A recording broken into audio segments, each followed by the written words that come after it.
بسم اللہ الرحمن الرحیم نحمد و نصلی علی رسول الکریم اما بعد 26ویں تراویح کا خلاصہ۔ اس میں 30ویں پارے کی ابتدا ہے اور سورہ النبا ہے۔ ابتدائی طور پر اللہ تبارک و تعالی نے قیامت کے بارے میں جو سوالات ہیں مشرکین مکہ کے اس بارے میں بیان فرمایا اور پھر اپنی نعمتیں یاد دلائیں کہ اللہ تعالیٰ نے کس طرح زمین کو بچھایا اور پھر اللہ تعالیٰ نے رات کی نعمت عطا فرمائی، نیند کی نعمت عطا فرمائی، دن کو کمانے کا ذریعہ بنایا۔ اللہ تعالیٰ نے کس طرح آسمان بنائے اور پھر اس کے اندر سورج کی نعمت عطا فرمائی، آسمان سے بارش کی نعمت عطا فرمائی جس سے مختلف غلہ اور اناج اور مختلف قسم کے پھل پودے اگتے ہیں۔ پھر اللہ تعالیٰ نے بتلایا کہ قیامت کا وقوع یقینی ہے اور اس وقت جو ہے وہ مختلف جماعتوں کی شکل میں انسانوں کو لایا جائے گا۔ ہر کام کرنے والی اور ہر عمل کرنے والے کی ایک جماعت ہوگی اور اس شکل میں ان کو لایا جائے گا۔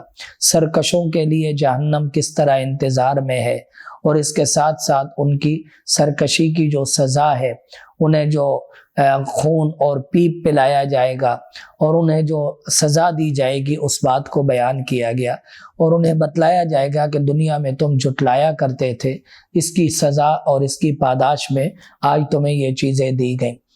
پھر تقوی والوں کی نعمتیں بیان فرمائی۔ اللہ تعالیٰ نے قیامت کے دن جو جنت میں عطا فرمائیں گے اور اللہ کا وہ خاص کرم اور عطا ہوگی۔ پھر حضرت جبرائیل علیہ السلام وہاں کھڑے ہوں گے اور کوئی بھی بات نہیں کر سکے گا سوائے جسے اللہ اجازت دے اور وہ بات بھی صحیح کہے۔ اس وقت کافر اس بات کی تمنا کرے گا کہ اے کاش میں بھی مٹی ہو جاتا اور میں بھی جو ہے وہ آج ختم ہو جاتا کہ مجھے حساب نہ دینا پڑتا۔ آگے سورہ النازعات ہے۔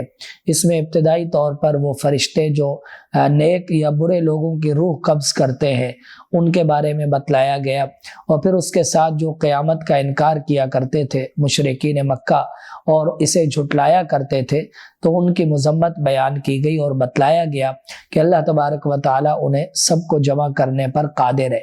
حضرت موسیٰ علیہ السلام اور فرعون کا واقعہ بیان کیا گیا کہ فرعون کی طرف اللہ تعالیٰ نے حضرت موسیٰ علیہ السلام کو بھیجا، اس نے جھٹلایا اور بالآخر عبرت کا نشان بنا۔ پھر اس کے بعد اللہ تعالیٰ نے آسمان کی جو نعمت عطا فرمائی، پھر زمین کو بچھایا، اس پر پہاڑ پیدا فرمائے، یہ نعمتیں اللہ تعالیٰ نے بیان فرمائی۔ پھر بتلایا گیا کہ جو انسان اپنے نفس پر کنٹرول حاصل کر لے اور اپنی خواہشات کی اتباع سے بچ جائے اس کا ٹھکانہ جنت ہے، اور جو اپنی خواہشات کی اتباع کرے، دنیا کی زندگی کو ترجیح دے، اس کا ٹھکانہ جہنم ہے۔ آخر میں نبی علیہ السلام کے لیے قیامت کے علم نہ ہونے کو بیان کیا گیا۔ اس کے بعد آگے اللہ رب العزت نے سورہ عبس کو بیان فرمایا۔ حضرت عبداللہ ابن ام مکتوم آنکھوں سے معذور صحابی حضور کی خدمت میں تشریف لائے دین کی تعلیم حاصل کرنے کے لیے، اور اس وقت وہاں بڑے بڑے سرداران قریش بیٹھے ہوئے تھے جس کی وجہ سے نبی علیہ السلام کو حضرت عبداللہ ابن ام مکتوم کا سوال کرنا ناگوار گزرا، جس پر اللہ تبارک و تعالی نے اپنے محبوب پیغمبر کو تنبیہ فرمائی اور حضرت عبداللہ ابن مکتوم رضی اللہ تعالیٰ عنہ کو فضیلت سے نوازا گیا۔ قرآن کریم کی عظمت بیان کی گئی، قرآن کریم لکھنے والے اور قرآن کریم جن صحیفوں میں ہے ان کی عظمت کو بیان کیا گیا، اور پھر اس کے بعد اللہ تعالیٰ نے انسان کی تخلیق کو بیان فرمایا اور پھر انسان دنیا میں رہتا ہے، پھر اس کے بعد دوبارہ کس طرح وہ مرے گا اور پھر دوبارہ زندہ کیا جائے گا، اس بات کو بیان کیا گیا۔ اور اس کے ساتھ اللہ تعالیٰ نے کھانے کی نعمتوں میں غور و فکر کرنے کی دعوت دی۔ انسان اپنے کھانے کو دیکھے اللہ نے کیسی نعمتیں عطا فرمائی، آسمان سے پانی برسا، غلہ اناج اگا، اور اسی طرح اللہ تعالیٰ نے مختلف قسم کے پھل اور مختلف قسم کے جو ہے وہ سبزیاں ترکاریاں انسان کو عطا فرمائی۔ انسان کے لیے، ان کے جانوروں کے غذا کے طور پہ، یہ سب اللہ تعالیٰ کی قدرت کا شاہکار ہے۔ پھر دوبارہ قیامت کے وقوع کو بیان کیا گیا اور بتلایا گیا کہ قیامت کا دن وہ ہولناک دن ہوگا کہ انسان اپنے بھائی سے بھاگے گا، اپنے بیوی بچوں سے بھاگے گا، اپنے ماں باپ سے بھاگے گا۔ ہر انسان کو اپنی فکر ہوگی۔ کچھ چہرے وہ روشن ہوں گے اور خوش اور خرم ہوں گے، اور کچھ ایسے ہوں گے جن پر ذلت چھائی ہوئی ہوگی۔ اس کے بعد آگے سورہ التکویر ہے۔ اس میں اللہ تبارک و تعالیٰ نے ابتدائی طور پر قیامت کے احوال بیان فرمائے۔ سورج بے نور ہو جائے گا اور سمندروں میں آگ لگ جائے گی، پہاڑ چلتے پھریں گے، 10 ماہ کی گابن اونٹنیاں دوڑتی پھریں گی، کوئی انہیں پکڑنے والا نہ ہوگا۔ اور پھر زندہ درگور کی ہوئی بچی سے پوچھا جائے گا کہ اسے کس جرم کی پاداش میں قتل کیا گیا۔ پھر جنت کو لایا جائے گا اور جہنم کو بھڑکایا جائے گا۔ اللہ رب العزت نے اس بات کو بیان فرمایا۔ آگے رب العالمین نے بیان فرمایا حضرت جبرائیل علیہ السلام کی قوت اور طاقت کو، اور بعض روایات اور تفاسیر کے مطابق نبی علیہ الصلوۃ والسلام کی صفات کو بیان کیا گیا۔ اور پھر اس کے بعد آگے اللہ رب العزت نے سورہ الانفطار کو بیان فرمایا۔ اس میں بھی ابتدائی طور پر بتلایا گیا کہ آسمان پھٹ جائے گا، ستارے بکھر جائیں گے، اور اس کے ساتھ سمندروں میں آگ لگائی جائے گی، بھڑکائے جائیں گے، قبروں سے مردوں کو نکالا جائے گا، اور ہر انسان نے جو کچھ کیا ہوگا وہ اسے جان لے گا۔ اللہ تعالیٰ پوچھیں گے تمہیں کس چیز نے دھوکے میں ڈالا تھا، کہ میں نے تمہیں کتنی نعمتیں عطا فرمائی، تمہیں پیدا کیا، بالکل برابر بنایا، تمہارے نام اعمال لکھنے والے کرامن کاتبین موجود تھے جنہیں یہ سب کچھ پتا تھا کہ انسان جو ہے وہ یہ عمل کر رہا ہے۔ پھر قیامت کو جھٹلانے والوں کی مذمت بیان کی گئی، اور بتلایا گیا کہ یہ قیامت کا دن وہ دن ہوگا کہ کوئی نفس کسی دوسرے کو فائدہ نہیں پہنچا سکے گا، اور حکم صرف وہاں پر اللہ تبارک و تعالیٰ کا ہوگا۔ اس کے بعد آگے سورہ المطففین ہے۔ اس میں ابتدائی طور پر ناپ تول میں کمی کرنے والوں کی مذمت اور ان کی سزا بیان کی گئی۔ پھر برے لوگوں کا اعمال نامہ رکھنے کی جگہ سجین بیان کی گئی، اور جھٹلانے والوں کی چند بری صفات اور ان کی سزا کو بیان کیا گیا۔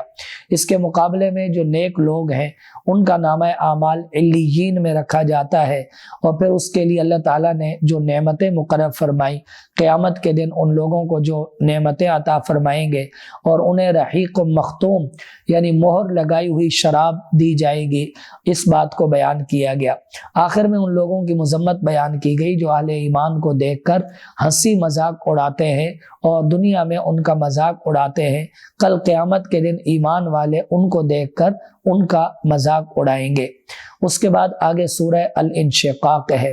اس میں بھی ابتدائی طور پر آسمان کے وقوع، آسمان کے پھٹ جانے کو بیان کیا، زمین کے پھٹ جانے کو بیان کیا، اور اس کے ساتھ ساتھ زمین اپنی باتیں، اپنے خزانے باہر پھینک دے گی، اس بات کو بیان کیا گیا۔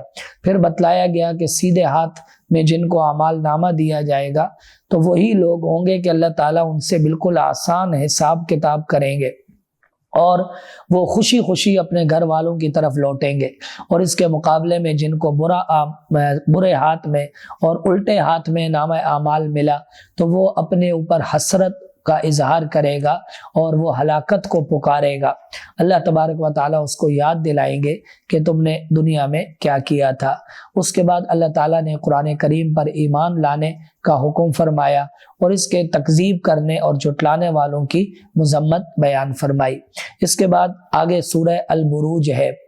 ابتدائی طور پر اللہ رب العزت نے آسمان کی قسم کھائی، اور پھر اس کے ساتھ ساتھ ان لوگوں کا واقعہ بیان فرمایا جو حضرت عیسیٰ علیہ السلام کے زمانے کے بعد ایک بادشاہ تھا جس نے اپنے زمانے کے اہل ایمان پر ظلم اور تشدد کیا اور انہیں آگ میں ڈالنے کی کوشش کی، تو اللہ تبارک و تعالیٰ نے اس بادشاہ کو اور اس کے تمام مصاحبین کو اس آگ کا نشانہ بنا دیا، اور ان لوگوں کو اللہ تبارک و تعالیٰ نے بچا لیا۔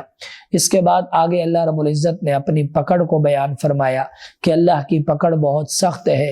اس کی چند عظیم صفات اللہ رب العزت نے اپنی صفات بیان فرمائی، اور اس کے ساتھ ساتھ فرعون اور ہلاک شدہ لوگوں کی طرف اشارہ فرمایا، اور قرآن کریم کی عظمت کو اجاگر کیا گیا۔ اس کے بعد سورہ الطارق ہے۔ طارق رات کے ستارے کو کہا جاتا ہے۔ اللہ تعالیٰ نے اس ستارے کی قسم کھائی اور اس کے ساتھ بتلایا کہ ہر انسان کے لیے ایک محافظ مقرر ہے جو انسان کی نگرانی کر رہا ہے۔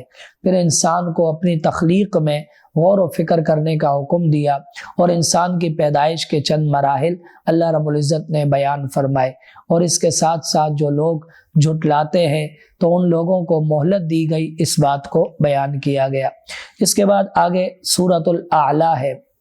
اللہ تعالیٰ نے ابتدائی طور پر اپنی حمد و ثنا بیان فرمائی، اپنی چند صفات بیان فرمائی کہ اللہ تبارک و تعالیٰ کس قدر قدرت کاملہ رکھتے ہیں، زمین میں سے اللہ رب العزت کیسے جو ہے وہ غذائیں نکالتے ہیں، اور اس کے ساتھ ساتھ اللہ رب العزت کی جو شان علم ہے اس بات کو بیان کیا گیا، اور ایمان والوں کو نصیحت کرنے کا حکم دیا گیا، اور یہ بتلایا گیا کہ کامیاب وہی لوگ ہیں کہ جنہوں نے اپنے آپ کو پاکیزہ کر لیا، اور جو لوگ اللہ رب العزت کا ذکر کریں، نماز ادا کریں، وہ لوگ در حقیقت اللہ کی نظر میں کامیاب لوگ ہیں۔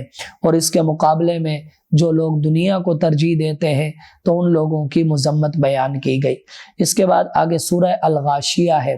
ابتدائی طور پر اللہ تعالیٰ نے قیامت کے وقوع کو بیان فرمایا، اور اس کے ساتھ ساتھ قیامت کے دن مجرمین کے لیے جو غذائیں ہوں گی، انہیں جو پانی پلایا جائے گا، انہیں جو کھانا دیا جائے گا، تو اس بات کو بیان کیا گیا۔ اس کے مقابلے میں اہل جنت کے حسن کو بیان کیا گیا، ان کے چہروں کی تر و تازگی کو بیان کیا گیا، اور پھر انہیں ملنے والی نعمتیں بیان فرمائی۔ پھر اللہ تعالیٰ نے اپنی چند نعمتوں میں غور و فکر کرنے کا حکم دیا۔ اونٹ کی نعمت، زمین کی نعمت، پہاڑوں کی نعمت، ان میں غور و فکر کرنے کی دعوت دی گئی، اور پھر نصیحت کرنے کا حکم دیا گیا، اور بتلایا گیا کہ ہر انسان کا حساب اللہ رب العزت کے ذمے ہے۔ اس کے بعد آگے سورہ الفجر ہے۔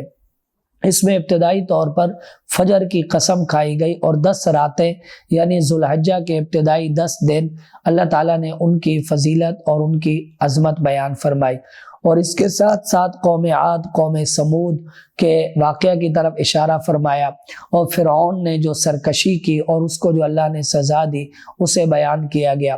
انسان کی ایک صفت بیان کی گئی کہ جب اللہ تعالیٰ اس پر رزق کھول دیتے ہیں تو وہ بڑا خوش ہو جاتا ہے اور اللہ کا شکر ادا کرتا ہے، اور جب اس کا رزق اللہ تعالیٰ تنگ کر دیتے ہیں، آزمائش آ جاتی ہے، تو انسان جزا فضا کرنے لگتا ہے اور اللہ تعالیٰ کی ناشکری کرنے لگتا ہے۔ پھر بتلایا گیا کہ جو لوگ مساکین کو کھانا کھلانے سے منع کرتے ہیں، یا جو لوگ مال سے بہت زیادہ محبت کرتے ہیں، ان لوگوں کی مذمت بیان کی گئی، اور اس کے ساتھ ساتھ اللہ تعالیٰ نے قیامت کے دن اور اس دن جہنم کی آمد، اور اس کے ساتھ انسان کا دوبارہ نصیحت کو یاد کرنا، اور پھر اس کے کام نہ آنا، یہ ساری چیزیں بیان کی گئی۔ آخر میں اللہ تعالیٰ نے نفس مطمئنہ، یعنی جو اللہ کے دین پر مطمئن ہو، جو دنیا سے بے رغبت ہو، تو اس نفس کو اللہ تعالیٰ نے جنت کی خوشخبری دی۔ اس کے بعد آگے سورہ البلد ہے۔ اللہ تبارک و تعالیٰ نے مکہ کی قسم کھائی، شہر مکہ کی قسم کھا کر انسان کی پیدائش کو بیان فرمایا، اور بتلایا کہ انسان بڑی محنت اور مشقت میں پیدا کیا گیا۔ پھر اللہ تعالیٰ نے انسان کو جو نعمتیں عطا فرمائی، اللہ تعالیٰ نے آنکھوں کی نعمت، زبان کی نعمت، اور اللہ تعالیٰ نے ہونٹوں کی نعمت عطا فرمائی، اور اس کے ساتھ چند کار خیر کرنے کی ترغیب دی، غلام آزاد کرنے کی ترغیب دی، اپنے رشتہ داروں کو کھانا کھلانے کی ترغیب دی، اور اس کے ساتھ ساتھ مساکین پر خرچ کرنے کا حکم دیا۔ اس کے بعد آگے سورہ الشمس ہے۔ اس میں اللہ تعالیٰ نے 11 قسمیں کھائیں، سورج کی قسم، چاند کی قسم، دن کی قسم، رات کی قسم، آسمان زمین کی قسم، ان کو پیدا کرنے والے اور ان کو برابر کرنے والے کی قسم۔ یہ ساری قسمیں کھا کر اللہ رب العزت نے فرمایا کہ کامیاب ہو گیا وہ انسان جس نے اپنے آپ کو پاکیزہ کر لیا۔ اور اس کے مقابلے میں نامراد ہو گیا، خائب و خاسر ہو گیا وہ انسان جس نے اپنے نفس کو گناہوں میں آلودہ کر لیا۔ اس کے بعد قوم سمود کا واقعہ بیان کیا گیا۔ حضرت صالح علیہ السلام نے انہیں اونٹنی ذبح کرنے سے منع فرمایا، انہوں نے ذبح کر دی تو ان پر کیا عذاب آیا، اسے بیان کیا گیا۔ آگے سورہ اللیل ہے، اس میں ابتدائی طور پر اللہ رب العزت نے رات کی قسم کھائی، دن کی قسم کھائی، اور یہ بات بتلائی کہ انسان کے اعمال مختلف پہلو رکھتے ہیں۔ پھر جو لوگ تصدیق کرتے ہیں، اللہ تعالیٰ کے نام پہ مال خرچ کرتے ہیں، ان کے لیے اللہ تعالیٰ کیسی آسانیاں پیدا کرتے ہیں، اور اس کے مقابلے میں جو بخل کرتے ہیں، کنجوسی کرتے ہیں، ان کے لیے کیا سزا ہے، اللہ رب العزت نے اس بات کو بیان فرمایا۔ وآخر دعوانا الحمدللہ رب العالمین۔